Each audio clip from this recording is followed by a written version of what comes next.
আমরা ৩১ দফা, প্রথমে এটি ছিল ২৭ দফা, পরবর্তীতে আপনাদের প্রায় সকলের সাথে, অর্থাৎ যেই গণতান্ত্রিক গণতন্ত্রের পক্ষের রাজনৈতিক দলগুলো, আমরা পলাতক যে স্বৈরাচার তার বিরুদ্ধে আমরা রাজপথে ছিলাম, একসাথে আন্দোলন সংগ্রামে ছিলাম।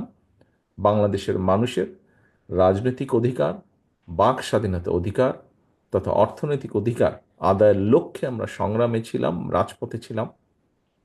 সেই সকল দলগুলো একসাথে বসে আলোচনা করে আমরা প্রায় ২.৫ বছর আগে, ২ থেকে ২.৫ বছর আগে আমরা উপস্থাপন করেছিলাম ৩১ দফা জাতির সামনে।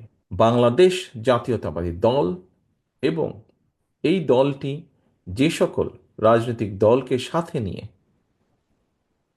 বাংলাদেশের মানুষের অধিকার প্রতিষ্ঠার আন্দোলনের সংগ্রামে ছিল, আমরা সকলে বিশ্বাস করি যে এই যে যেই প্রতিষ্ঠানগুলোকে ধ্বংস করে দেওয়া হয়েছিল সেই প্রতিষ্ঠানগুলোর আমাদেরকে মেরামত করতে হবে। এবং যেহেতু আমাদের রাজনীতি হচ্ছে বাংলাদেশকে ঘিরে, বাংলাদেশের জনগণকে ঘিরে, আমাদের রাজনীতির সবচেয়ে বড় পুঁজি হচ্ছে এই দেশের জনগণ। কাজেই এই বিষয়গুলোকে যদি আমরা মেরামত না করি, এই কাঠামো, রাষ্ট্রের এই কাঠামোগুলোকে যদি মেরামত না করি, এই দেশকে আমরা আমাদের কাঙ্ক্ষিত লক্ষ্যে নিয়ে যেতে পারবো না, মানুষের প্রত্যাশা অনুযায়ী গড়ে তুলতে সক্ষম হব না। জুলাই আগস্টে জনতার যে অভ্যুত্থান, এই দেশের মানুষের, জনগণের রাজনৈতিক দলগুলোর সাথে জনগণের সমর্থন ছিল বলেই সম্ভব হয়েছে পলাতক স্বৈরাচারের মতন একজন মাফিয়া স্বৈরাচারকে এই দেশ থেকে বিতাড়িত করতে সক্ষম হয়েছে সকলে মিলে। এই যে জনগণ রাজপথে বেরিয়ে এসেছে, জনগণ রাজনৈতিক দলগুলোর পাশে এসে দাঁড়িয়েছে, জনগণ সমর্থন দিয়েছে দলমত নির্বিশেষে সবাই, যে একটি পরিবর্তন হতে হবে। জনগণের প্রত্যাশা হচ্ছে যে আমরা রাজনৈতিক দল যারা, আমরা জনগণের জন্য এই রকম কাজগুলো করা শুরু করব। এই বিষয়গুলো নিয়ে আমরা কথা বলবো। হ্যাঁ, আমরা সংস্কার নিয়ে কথা বলছি, আমরা কথা বলছি আমাদের দেশে উচ্চ সংসদ হওয়া উচিত, উচ্চ কক্ষ হওয়া উচিত।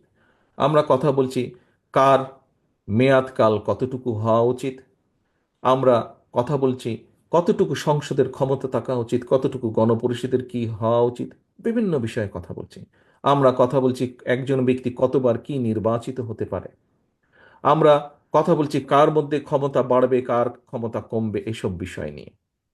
কিন্তু দিন শেষে যারা আমাদের রাজনীতির সবচেয়ে বড় পুঁজি, আমরা যে বিষয়গুলো নিয়ে আলোচনা করছি, সংস্কারের যেই বিষয়গুলো নিয়ে মিডিয়া গরম, সেই বিষয়গুলোর কোনো রকম পরিবর্তন হলে প্রত্যক্ষ বা পরোক্ষভাবে হয়তো রাজনৈতিক দলগুলো উপকৃত হবে, রাজনীতিবিদরা উপকৃত হবেন হয়তো, বা পরিবর্তন হতে পারে রাজনীতির কিছু কিছু। কিন্তু আমাদের রাজনীতির সবচেয়ে বড় যে পুঁজি জনগণ, তাদের ইস্যুগুলোকে নিয়ে আমাদের কি কথা বলা উচিত না? তাদের ইস্যুগুলোকে নিয়ে আমাদের কি চিন্তা ভাবনা করা উচিত না?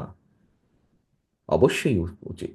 কারণ এটি হচ্ছে আমাদের রাজনীতি, তারাই আমাদের রাজনীতির সবচেয়ে বড় পুঁজি, জনগণ।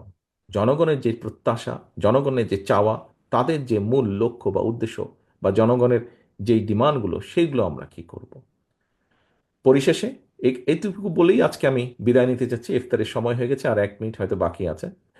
সকলে ভালো থাকবেন, সকলে ইনশাল্লাহ সুস্থ থাকবেন। আল্লাহ হাফেজ। বাংলাদেশ জিন্দাবাদ, বাংলাদেশ জাতীয়তাবাদী দল জিন্দাবাদ।